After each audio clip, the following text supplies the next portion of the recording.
अगर आप भी सीयूईटी एंट्रेंस एग्जाम 2023 की तैयारी कर रहे हैं और कुछ मेजर गलतियां जो सारे बच्चे करते हैं अगर आप भी कर रहे होंगे तो आप बहुत पछताने वाले हैं।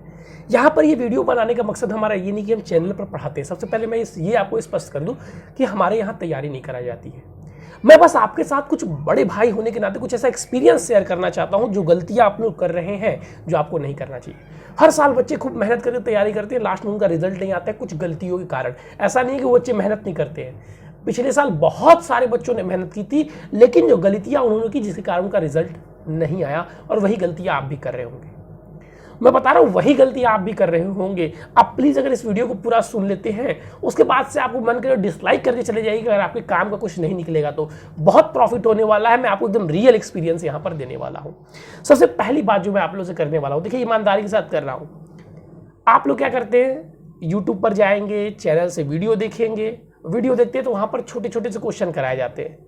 फिजिक्स के छोटे से क्वेश्चन कराए जाएंगे, केमिस्ट्री के छोटे से क्वेश्चन कराए जाएंगे, और आप लोग बहुत खुश हो जाते हैं कि अरे हमने ये पढ़ लिया, आज हमने ये 2 घंटे का लेक्चर किया, आज हमने फिजिक्स का ये टॉपिक कंप्लीट कर लिया। लेकिन क्या आपको पता है कि वैसे ही क्वेश्चन आते हैं सीयूईटी के एंट्रेंस एग्जाम में? तो आप गलत सोच रहे हैं। मैं देखिए अगर रियलिटी बात करूं, देखिए अगर आप लोग को अच्छा लगने वाली बातें मुझे कहना हो तो मैं बता दूंगा पेपर बहुत इजी आता है, ऐसा आता है वैसा आता है। लोग कहेंगे कि बच्चों को डरा रहा है कि बहुत हार्ड क्वेश्चन आते हैं। मैं ये नहीं कह रहा हूं कि हार्ड क्वेश्चन आते हैं, लेकिन एक लाइन वाले क्वेश्चन नहीं आते हैं। ठीक है, अगर आप रियल तैयार करना चाहते हो तो एक लाइन वाले क्वेश्चन नहीं आते। और आप जितने भी यूट्यूब पर क्लासेस देखेंगे, लगभग सभी टीचर की मैं बात ना करूं, कुछ टीचर्स को छोड़ दिया जाए, कुछ चैनल को छोड़ दिया जाए, तो सब लोग क्या कर रहे हैं, वो चीजें आपको करा रहे हैं जो आसान हो, जिससे आप कर लेंगे तो आपको खुशी हो जाएगी, उनका तो व्यू बढ़ेगा, उनका वॉच टाइम बढ़ेगा, आपको लगेगा कि आप पढ़ रहे हैं। क्योंकि अगर वही, उनकी भी गलती नहीं है, अगर वो आपको हार्ड चीजें करवाने लगे, अगर आपको वो चीजें करवाने लगे जो पेपर में आ रहा है, तो आपको हार्ड लगेगा, आपको समझना पड़ेगा, आपको दिमाग में प्रेशर डालना पड़ेगा, आप उसको छोड़ के आगे चल जाते हैं। लेकिन पेपर में तो वही आने वाला है जो आपको अच्छा लग रहा है, वो तो पेपर में आने वाला है नहीं, लेकिन आप लोग पढ़ते वही है जो आपको अच्छा लग रहा है। तो इस चीज को सबसे पहले आपको ध्यान में रखना होगा कि जो आप सोच रहे हैं उस हिसाब से आने वाला नहीं है। जैसे आप हर एग्जाम की तैयारी करते हैं, हाँ अगर मैं बात करूं जो बीए के लिए बच्चे तैयार कर रहे होंगे, जीटी और उनका हिंदी यानी कि लैंग्वेज और उनका जो जनरल टेस्ट होने वाला है वो ऐसा ही आता है, छोटे छोटे क्वेश्चन आते हैं, बहुत डिफिकल्ट क्वेश्चन नहीं आते हैं। लेकिन अगर आप लोग बात करेंगे बीएससी लाइन में फिजिक्स, केमिस्ट्री, मैथ की, तो यहाँ पर मैं बहुत मेनली इंपॉर्टेंट मैं उन्हीं के बारे में चर्चा ही करने वाला हूँ। आप लोग से पहले मैं अनुरोध करूंगा कि जो भी बच्चे तैयारी करें, प्लीज एक बार प्रीवियस ईयर पेपर को बहुत अच्छे से यूटिलाइज करें, बहुत ध्यान से देखें किस किस टाइप के क्वेश्चन आ रहे। पाएंगे कि पैसेज, जैसे आप अनसीन पैसेज क्लास 12th में पेपर देके आए होंगे तो अनसीन पैसेज आता है, वैसे पैसेज के क्वेश्चन फिजिक्स में आ रहे हैं।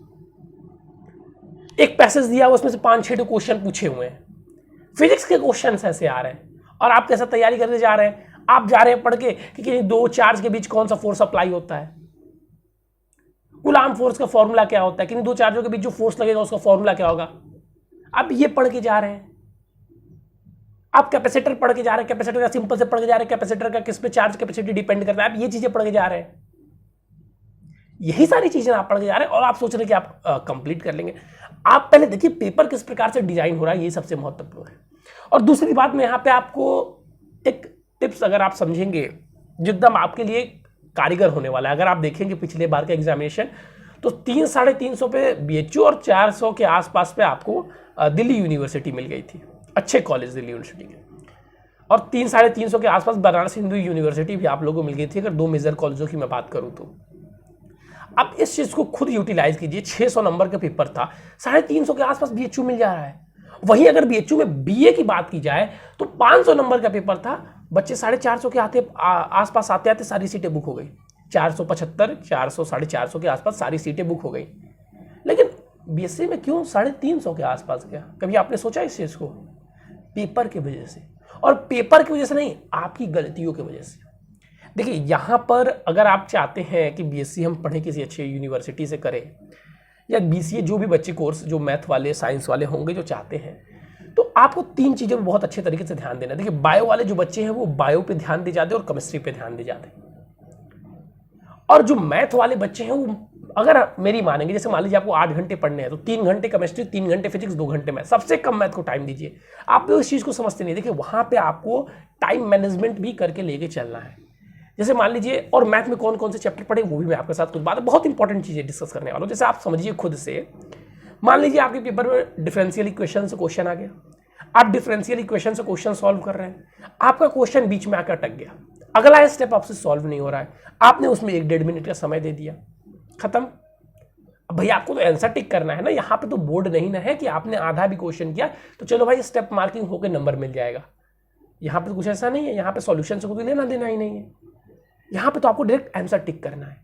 तो और ऐसा आप सोचे कि बहुत इजी से क्वेश्चन आ जा रहे हैं तो आप तब भ्रम में हैं। मैथ के उतने भी इजी क्वेश्चन नहीं आ रहे जितने आप लोग लेके समझ रहे हैं। तो मैं नहीं कहता सीयूटी बहुत क्रैक करना बहुत टफ है, बहुत आसान है अगर सही पाथ पे चला जाए तब, समझ रहे हैं। अगर आप केमिस्ट्री में ही अच्छे से मेहनत कर देते हैं, 200 में से 150 लेके आ जाते हैं, 100 नंबर अगर आप मैथ में लेके 100 नंबर आप बस फिजिक्स में आप आधा लेके आते हैं, समझ रहे हैं। फिजिक्स में आप मान लीजिए 100 नंबर बस लेके आ रहे हैं, 200 में से 100 नंबर आधा फिजिक्स में, और केमिस्ट्री में 150, या मान लीजिए फिजिक्स में आप 150 लेके आ गए, लेकिन फिजिक्स को हल्के में मत लीजिएगा और ना केमिस्ट्री को आप हल्के में लीजिएगा, एकदम जबर के एनसीईआरटी रट जाइएगा केमिस्ट्री का। केमिस्ट्री देखिए, केमिस्ट्री में बार बार इसलिए स्ट्रॉन्ग करने के लिए कह रहा हूँ, केमिस्ट्री आपका टाइम बचाएगा, केमिस्ट्री आपका नंबर बढ़ाएगा। केमिस्ट्री के साथ बहुत छेड़छाड़ नहीं की जा सकती, इस बात को आप लोग नहीं समझते हैं। आप लोग बस दिमाग में क्या बैठा के बैठे हुए हैं, केमिस्ट्री बहुत टफ है, केमिस्ट्री बहुत टफ है, केमिस्ट्री बहुत टफ है, केमिस्ट्री बहुत टफ है, और इसी के चक्कर में आप लोग रिजल्ट गवा देते हैं। आपका सिलेक्शन अगर कोई करवाएगा तो वो केमिस्ट्री करवाएगा, अगर आपको सबसे आगे लेकर कोई जाएगा तो वो केमिस्ट्री लेकर जाएगा, क्योंकि सब लोग केमिस्ट्री को छोड़ दे रहे हैं। आप सोचिए केमिस्ट्री में आप क्या छेड़छाड़ करेंगे, उसमें डायरेक्ट क्वेश्चंस पूछे जाते हैं, वहां पे केमिस्ट्री में डायरेक्ट क्वेश्चन आपसे पूछे जाएंगे, उसमें कोई परिवर्तन नहीं किया जाएगा, सेम टू सेम क्वेश्चन उठ जाएगा। फिजिक्स में सर चेंज किया जा सकता है, बिल्कुल चेंज किया जा सकता है। फिजिक्स में थोड़ा सा कॉन्सेप्चुअल क्वेश्चन डाल देंगे, आप परेशान हो जाएंगे।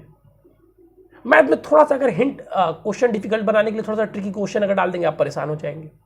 लेकिन केमिस्ट्री में आपको क्या परेशान करेंगे। तो देखिए, केमिस्ट्री रटना पड़ेगा तो सिलेक्शन लेना है तो कुछ ना कुछ तो करना ही पड़ेगा। तो मेरा मानना है कि आप लोग केमिस्ट्री पर ज़्यादा ध्यान दीजिए, ठीक है, और उसके बाद से फिजिक्स पे दीजिए, उसके बाद। और देखिए, मेरा अगर आप लोग मानेंगे तो अपना एक चैनल डिसाइड करें। जैसे हमारे चैनल तो पढ़ाई वढ़ाई नहीं होती है सीयूईटी की, हम क्योंकि 12th तक के बच्चों को पढ़ाते हैं, तो उसके बाद से हमको बताना था क्योंकि बच्चे एंट्रेंस एग्जाम इस बार देने वाले हैं, तो उनको एक मैं गाइडेंस सिर्फ दे देता हूँ। अगर आप लोग को और भी गाइड चाहिए तो मैं वो देता रहूँगा। जो बच्चे हमसे पढ़ते हैं, जो आप अगर चैनल को सब्सक्राइब किए होंगे तो आपको भी वो गाइड मिलती रहेंगी जो आपके एग्जाम के लिए इंपॉर्टेंट होगी। लेकिन यहाँ पढ़ाता मैं नहीं, सबसे पहली बात। दूसरी बात, आपको जहाँ से भी पढ़ना है, सबसे पहले आप जितने वीडियो आपको देखने आप देख लीजिए, लेकिन डिसाइड कर लीजिए कि आपको पढ़ना किससे है।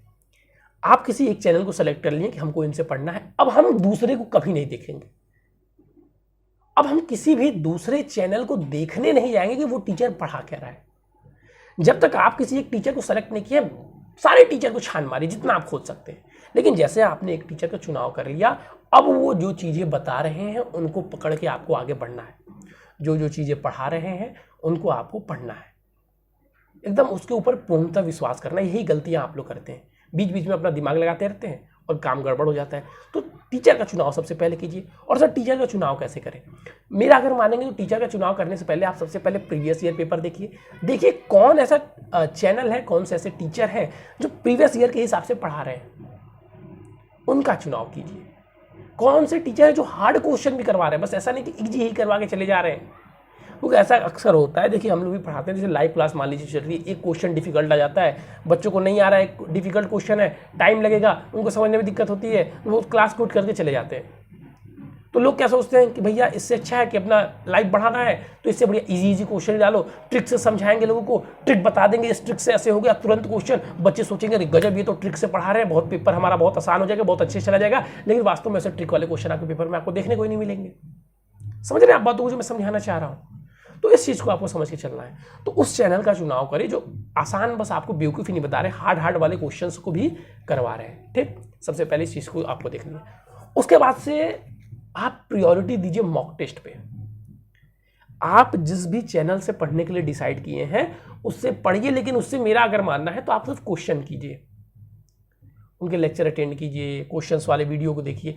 अब आप फिर से अभी 12th पढ़ के आए हैं, फिर से उसी चैप्टर को पढ़ना आप स्टार्ट कर दे रहे हैं। अरे चैप्टर पढ़ाने में आपको कोई कुछ खास थोड़ी ना पढ़ाएगा, फिर से तो वही चीज पढ़ाएगा आप जो पढ़ के आए हुए हैं। तो क्वेश्चन प्रैक्टिस पे ज्यादा ध्यान दीजिए और आप किसी का मॉक टेस्ट ले लीजिए। ठीक है, ऑनलाइन मॉक टेस्ट आप किसी का भी ले लीजिए, बहुत सारे लोग हैं जो दे रहे हैं। जो आपको अच्छा लगे किसी एक व्यक्ति का मॉक टेस्ट ले लीजिए। अब कुछ बच्चे मॉक टेस्ट के बारे में नहीं जानते होंगे, तो जैसा आपका ऑनलाइन पेपर होता है वो ऐसा ही पेपर आपको डिसाइड करके देंगे, उतना ही टाइम देंगे और आपको ऑनलाइन टिक करना रहेगा, वो आपको उस हिसाब से मिलेगा। उससे क्या होगा, उससे आपका टाइम मैनेजमेंट अच्छा होगा, एग्जाम का जो फियर होता है वो आपका खत्म हो जाएगा, ठीक है, और आप अपने आप को यूटिलाइज कर पाएंगे। और जितना अधिक आप मॉक टेस्ट देंगे उतना आपके लिए ज़्यादा फायदा रहेगा। आज से ही, अब ये मत कोई सोचेगा सर पहले पूरा सिलेबस कंप्लीट कर लेते हैं फिर मॉक टेस्ट देना स्टार्ट करो। भाई तुम 12th पढ़ के आए हो, तुम मॉक टेस्ट देना स्टार्ट करो। और जब आप मॉक टेस्ट दे रहे हैं तब वहाँ पे अपने आप को यूटिलाइज करना स्टार्ट कीजिए। जैसे मान लीजिए हमने मॉक टेस्ट दिया, हमारा मैथ का मान लीजिए डिफरेंशिएशन चैप्टर से क्वेश्चन गलत हो जा रहे हैं, नहीं कर पा रहे हैं, हम उस चैप्टर को देख लेंगे भैया कहाँ पे यहाँ पे गलत हो रहे हैं, एक बार उस चैप्टर को पढ़ लीजिए, ठीक है, फिर आगे बढ़िए, फिर मॉक टेस्ट दीजिए। फिर मान लीजिए अगले मॉक टेस्ट हम दिया, फिजिक्स के किसी चैप्टर का हमारा क्वेश्चन गलत हो जा रहा है, मान लीजिए रे ऑप्टिक्स का क्वेश्चन गलत हो गया, हमने रे ऑप्टिक्स को एक बार बहुत अच्छे से पढ़ लिया। समझ रहे बातों को जो मैं समझाना चाह रहा हूँ, इस हिसाब से आप करिए। आप मॉक टेस्ट पे ध्यान दीजिए, नंबर ऑफ क्वेश्चंस पे करिए, जितने क्वेश्चन आप करेंगे आपका सिलेक्शन उतना ही आसान हो जाएगा। और एक लास्ट में छोटी सी एडवाइस आप लोगों के लिए देना चाहता हूँ, आप लोगों के लिए फ्री गिफ्ट भी है। अगर आप लोग चाहते हैं कि कुछ PDF ऐसा हम दे दें जिस प्रकार का पेपर आता है, एक मॉडल पेपर अगर आप लोग को चाहिए, आप लोग चाहते हैं कि प्रोवाइड कर दें, तो उसका PDF भी हम लोग आपको प्रोवाइड कर देंगे। मुझे कोई उससे मतलब नहीं है, आप लोगों को कॉस्ट वॉस्ट नहीं देना है। सिंपल आप लोगों को स्टेप ये करना है कि आप लोग को व्हाट्सअप नंबर ले लेना है, चैनल का डिस्क्रिप्शन से आप मैसेज कर दीजिएगा कि सर हमें मॉक टेस्ट चाहिए, ठीक है। मॉक टेस्ट आप वो मतलब PDF फॉर्म है, जिस प्रकार का आपका पेपर आता है उसमें सारे सब्जेक्ट रहेंगे, आपके GT भी रहेंगी, साइंस भी रहेंगे, जिस साइड से आप हैं उस साइड से देख लीजिएगा। और अगर आप चाहते हैं कि आपको वो पेपर चाहिए, वो PDF चाहिए, तो आपको सिंपली हमारे व्हाट्सअप पर जाकर मैसेज कर देना है, हम आपको दे देंगे। हमारे डिस्क्रिप्शन में आपको व्हाट्सअप नंबर मिल जाएगा, ठीक है।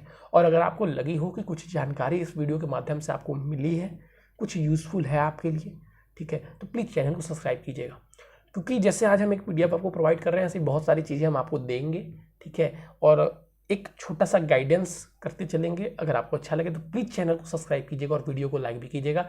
Thank you, have a nice day, मन लगा कर पढ़िए।